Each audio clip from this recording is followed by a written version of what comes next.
Start with the Obama interview, and what struck me, Britt, was how much he wanted to reach out to the people who watch Fox and to reestablish what people originally thought of him, which is that he was going to be a problem-solving moderate. He certainly came across that way, particularly in his demeanor. You know, he was as engaging and genial and reasonable and attractive as we all remember. And here and there, it seemed to me, he did touch hit some notes that might resonate a bit with conservatives and moderates. The discussion of his feelings about Petraeus. I think, however, that when you take away from this interview is that he's kind of skated past a couple of things. His record on bipartisanship, I thought his answers there were they were sort of defended effectively. When you asked him those series of questions about how now does he propose to reach out to the kinds of voters who are against him, he seemed to be answering by telling you that he really wasn't doing so badly with those voters after all, and that his record was really pretty good. Despite a 70-30 margin. Well, exactly. I mean, it was a little bit of defending rather than reaching out there. But I think all in all it was an impressive performance, and I think, you look at it and you think, well, why did he not take advantage of this forum sooner? It just seems, inexplicable after the interview.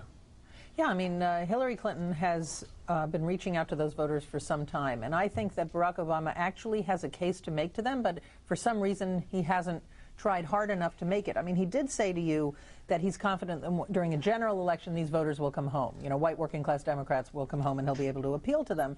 I think that's true. I think the Clinton camp has been exaggerating Obama's problems with these voters. A lot of them will come home. But why not start trying right now during these primaries to craft a message that's a little less about process, how I'm going to bring change and get rid of lobbyists, and more about how I'm going to fight for you, how my background equips me to understand your problems, and how I'm going to help you in your life. And I don't think he's quite done that enough.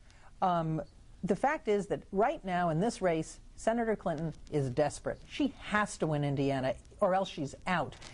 The problem for Barack Obama is he's never been desperate. He doesn't actually need to win the rest of the states in order to still get the nomination. But I think he has to start acting like it's a do-or-die thing for him. It was interesting because in a piece in the Wall Street Journal this week that noted Obama supporter Karl Rove, Bill, talked about the fact that he needs to freshen his message. I mean, when he's getting clobbered among blue-collar voters the way he is, 70% to 30%, that he needs to find a way to, exactly as Morris says, reach out to him. I certainly gave him plenty of opportunities, but he was kind of like, well, look, she's the Democratic brand, but against John McCain, I'll do fine. I was surprised, too, that he didn't more aggressively and assertively say, here's why I am going to be your representative in Washington.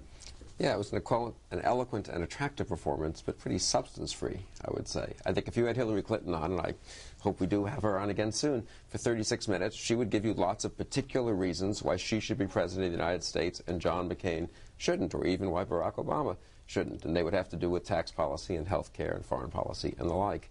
He's too laid back to actually get into these boring details, I guess. So we're supposed to like him, and he's a likable man. But I really wonder how that wears. Well, I mean, clearly he's the guy who understood right from the start he's running to the left-wing base of the party. And that's why he's ahead and why she's behind, because he has really appealed, and I think he continues to do so in this interview.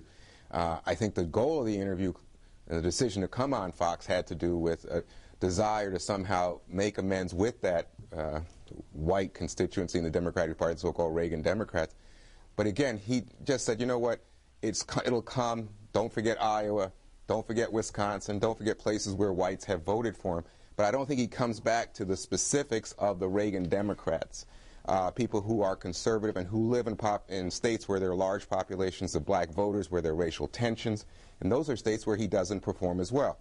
So I come then to the second thing, which is I think the conversation shifted in Washington this week from why doesn't she get out of the race to Barack Obama is a weak candidate, and people saying, he could be an Adlai Stevenson or a Mike Dukakis come the fall, and Republicans saying we'd rather run against Barack Obama than run against Hillary Clinton, with the key being that, I think it's something like 15% or 8%, maybe 15, of white voters say they'd have difficulty voting for a black candidate. That's a tremendous drag on the whole ticket down the line, whether it's for City Hall or Congress. And that's a problem the superdelegates are going to have to confront. So let's turn to the person that actually won in Pennsylvania, Hillary Clinton, Britt, after her astonishing, but I mean very sizable win in Pennsylvania, 9 point whatever points, and among these core Democratic groups, 20, 30 points. Where does the Democratic race stand now? Well, she's still behind.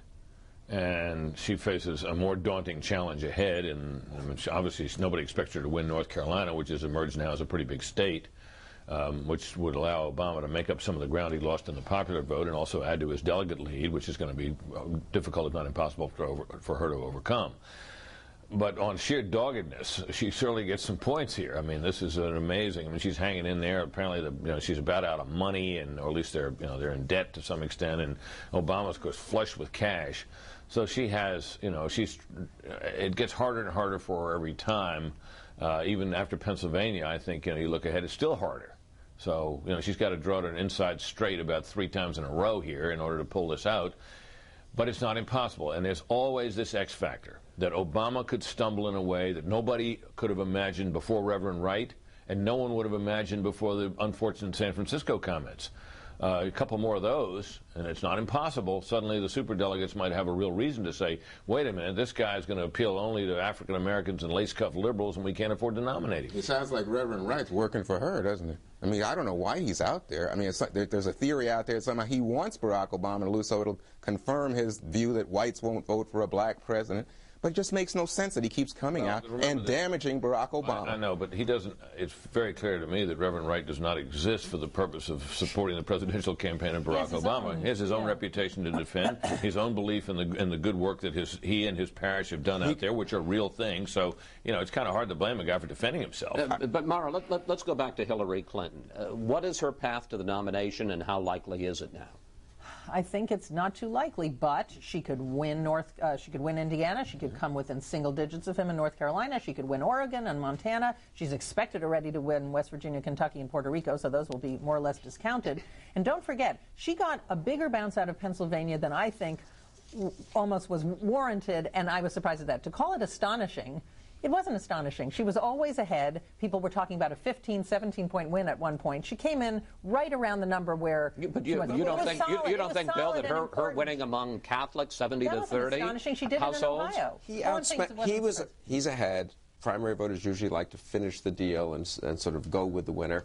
He outspent her 2.5 to 1 in Pennsylvania, and she beat him by 10 points. She is a better candidate than he is. Yeah. That is the fact. He has run a better campaign than she has. He has won the caucus states. She has gotten more votes in primaries than he has. When voters actually go to the polls, for all the talk about Obama's bringing out unprecedented new voters, blah, blah, blah, she beats him. She's better than he is. That comes back people to this is sexism here. People, I really do think this, incidentally. She is not getting, I don't know if it's sexism, I like to be on Hillary's side. She's not getting enough credit. She is a good candidate. And the feminist Bill Kristol. I am with her. I am with her.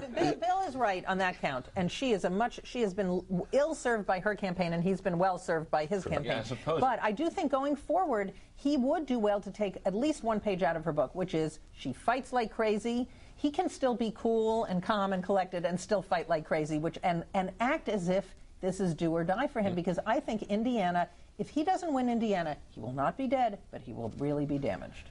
He will still be the nominee. Looking back on this, if there was, I thought that the turning point of this race was when Bill Clinton acted the way he acted, and she got so badly trounced in South Carolina. I'm beginning to think now that the real turning point in this race was when the strategic calculation was made by the Obama campaign to really contest the caucus states, which he has done successfully. And when you look at it, it accounts for most of his lead. Yeah, I think Clyburn's saying, though, this week that his nomination is not worth anything if it's damaged, if she continues to damage him. Thank you, panel. Thank you, Juan. See you next week. Up next.